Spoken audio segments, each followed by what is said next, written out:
celebrate the Raising the Bar efforts that have been going on for so many years and that are bearing such great results. In particular, to celebrate the Illinois firms that have dedicated themselves to social justice, to diversity, and in particular to the pursuit of lesbian, bisexual, gay, transgender rights. The last few years have brought a great deal of change for the LGBT community, and I really don't need to tell all of you about it, and as a matter of fact, I'm really not going to, because there are cases pending in the courts right now, and I suppose you don't really want me to be the person who recuses, so I will have no comment. What I would like to do instead is maybe move up a level and talk just a little bit about why I see diversity as such an important mission for all of us in society. And I really mean every form of diversity you can think of, whether it's LGBT, whether it's gender, disability, age, what have you, anything you want to put in the list, race, ethnic origin. And I want to look at it from a couple of different perspectives. The first perspective is that of the young people who are growing up. I hope some of them still intending to be lawyers, despite the somewhat dismal news about the legal profession that one hears from time to time.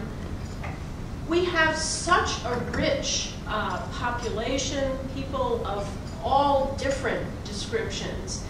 And if those of us who are already there have committed ourselves to open doors, to diversity, to valuing the contributions of all of these up-and-coming young people, we will be the better off, and they will feel free to pursue whatever dream they may have. They will feel free to enter the legal profession, they'll feel free to run for public office, maybe they'll become doctors, they'll do whatever is right for them. And to make them realize that that is available, that it's not just some dusty piece of paper somewhere, I think is just vitally important. Our society will be stronger to the extent that our young people recognize that these opportunities are real for them.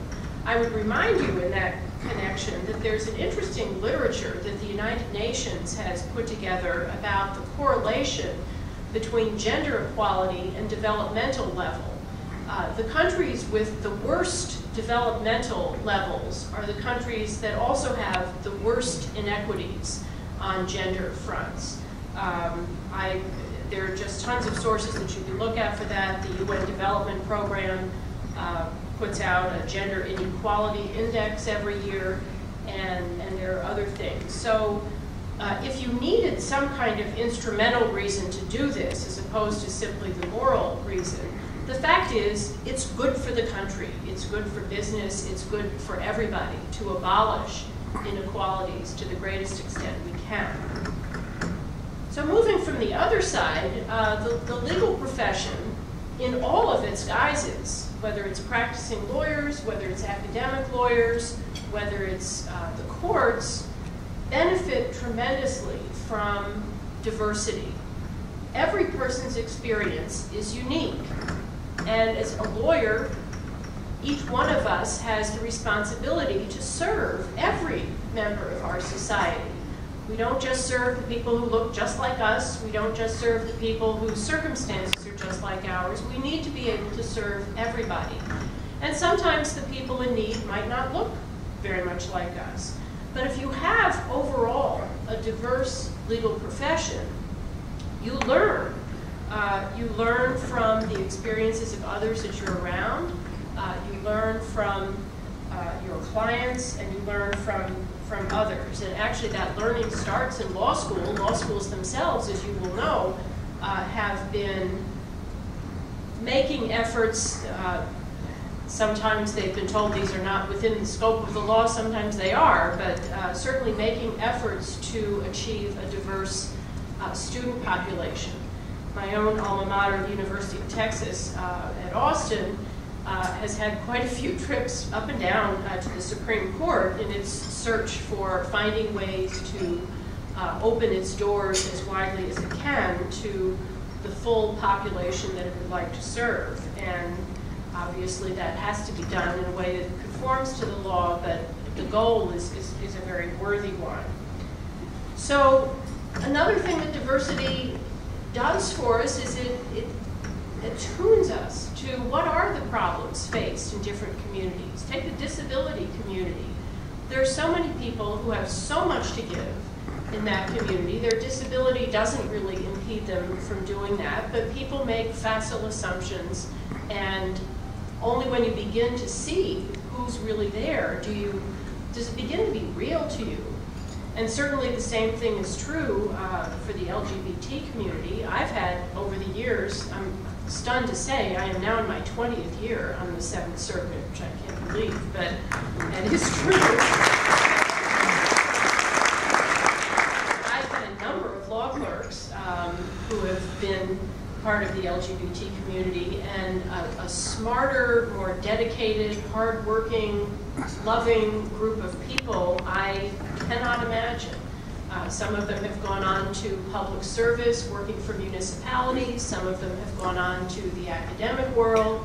Some of them have gone on to practice of law, and I'm very proud to have worked with each one of them, and really actually feel lucky myself, since I know that there's been a perception, which is certainly true as far as I'm concerned, that I welcome everybody as a law clerk, and you can see that from the list of people who worked for me, that I've been fortunate to have applications from people who realize that they're going to be 100% welcome, valued, and supported as they go off into their future careers in law.